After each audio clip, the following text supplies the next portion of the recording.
Bridge ఇబ్బంది, అక్కడ train వెళ్తా ఉంది, బ్రిడ్జ్ ఓవర్ బ్రిడ్జ్ కావాలన్నా దాని గురించి కూడా మాట్లాడుతున్నాం.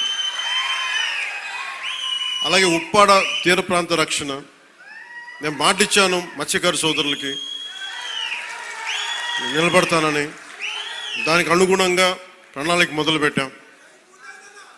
అలాగే ప్రతి ఒక్క పారిశ్రామికవేత్తలు అందరితో కలిసి పిఠాపురం అభివృద్ధిలో భాగస్వామ్యులుగా అమ్మని చెప్తున్నాం. నేను మీ నుంచి కోరుకుంటుంది, ఇది భారతదేశానికి చాలా కీలకమే పీఠికాపురం, శక్తిపీఠం. శ్రీపాద శ్రీవల్లభుడు వెలిసింది ఇక్కడ. వారి ఆధ్యాత్మికంగా వాళ్ళు ఎంచుకున్నారు. ఇది నేను నిజంగా చెప్పాలి, నేను రాజకీయాల్లోకి రావాలనుకోలే, సినిమాల్లోకి రావాలనుకోలే, పోటీ చేయాలనుకోలే. అలాంటిది పిఠాపురంలో రావాలని అసలు ఏం అనుకోలేదు. అది భగవంతుడి సంకల్పం, నేను తీసుకురాబడ్డాను ఇక్కడికి, గురువుల సంకల్పం. సో నేను నా ఆఖరి శ్వాస వరకు నేను మీకోసం పనిచేస్తాను. అది అధికారంతో సంబంధం లేదు, దానికి మీరు ఆశీస్సులు ఇవ్వండి. నేను ఒకటే కోరుకుంటుంది, మతం పేరుతో కానీ, కులం పేరుతో కానీ, వర్గాల పేరు మీద కానీ గొడవలు తీసుకొచ్చే వాళ్ళని మటుకు మీరు వారికి మీరే బాధ్యతను తెలియచేయాలి. ఎందుకంటే మీకు ఇందాక చెప్పినట్టుగా ఒకటి విడగొట్టేయడం చాలా చాలా తేలిక మనుషులు. ఈ రోజున మనం మాట్లాడుకోవాల్సింది రైతాంగం గురించి.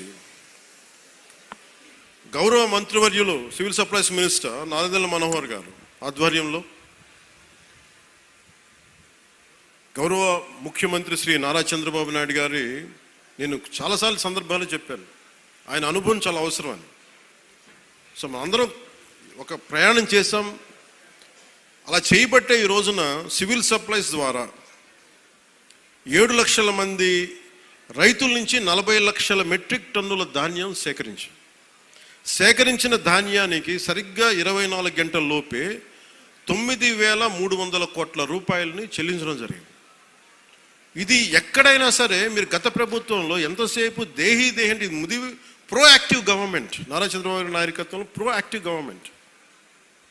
అంటే ఇంతమంది సమిష్టిగా కలిసి కృషి చేస్తేనే ఈ రోజున ఇంత అద్భుతంగా జరుగుతుంది. మీరు గత ప్రభుత్వాన్ని గురించి వాళ్ళు ఏం చేసినా సరే వాళ్ళు తెలిసింది ఒకటే, బూతులు తిట్టడం, ఇందాక నారాయణ గారు చెప్పినట్టు కేసులు పెట్టడం, ప్రజలకి మనశ్శాంతి లేకుండా చేయడం. మళ్ళీ అదే పాత పద్ధతి మొదలుపెట్టారు. మళ్ళీ పిఠాపురంలో గతం ఎన్నడూ లేని విధంగా మళ్ళీ మీరు స్టార్ట్ చేశారు. ఈ సందర్భంలో ఉన్నత పోలీస్ అధికారుల గారికి, జిల్లా మ్యాజిస్ట్రేట్ గారికి కూడా చెప్తున్నాను, లా అండ్ ఆర్డర్ని కనుక ఎవరైనా సరే పిచ్చిగా కనుక మీరు అభద్రతా భావానికి కానీ ప్రజల్ని చేస్తే అస్సలు ఉపేక్షించద్దని చెప్తున్నాను. నా మాటలు చాలా మెత్తగా ఉన్నాయి కానీ చేతలు చాలా చాలా గట్టిగా ఉండి గుర్తుపెట్టుకోండి. ఇది మిడీవల్ పీరియడ్ కాదు కాబట్టి నా మాటలు చాలా నియంత్రణతో ఉన్నాయి. చేతలు చాలా చాలా గట్టిగా ఉండే గుర్తుపెట్టుకోండి.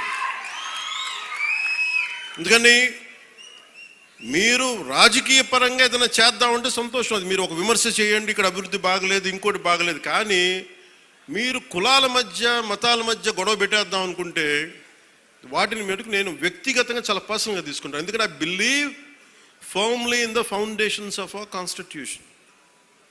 నేను రూల్లే మాట్లాడతా, రూల్నే అప్లై చేస్తా.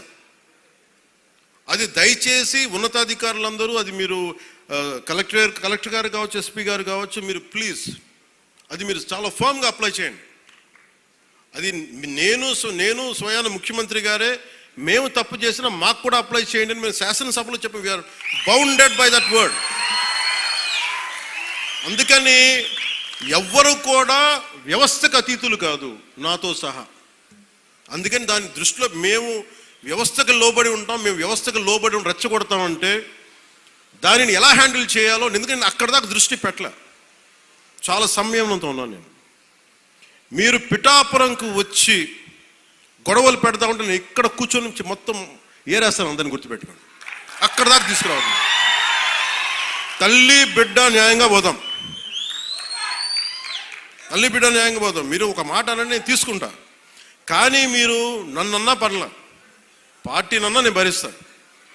కానీ ప్రజల మధ్య వైషమ్యాలని కనుక మీరు చేస్తే దాని పర్యవసానాలు చాలా తీవ్రంగా ఉంటాయి, గుర్తుపెట్టుకోండి. ఎందుకంటే నాకు ఓటమి భయం లేదు. ఇది చాలా చాలా అర్థం చేసుకోవాలి అందరూ.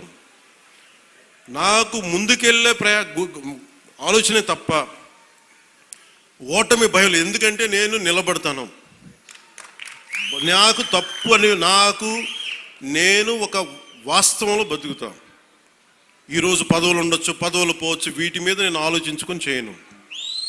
ఈ రోజున ఇన్ని వేల కోట్లు, ఇందాక మనోహర్ గారు చెప్పినట్టుగా మీకు పెన్షన్స్ ఇచ్చినా కానీ, దాదాపు 24 గంటల్లో ఒక 9,000 కోట్లు పైచిల్లుకు డబ్బులు పంచినా కానీ, ఇదంతా కలెక్టివ్ అందరం కూర్చొని చేసింది.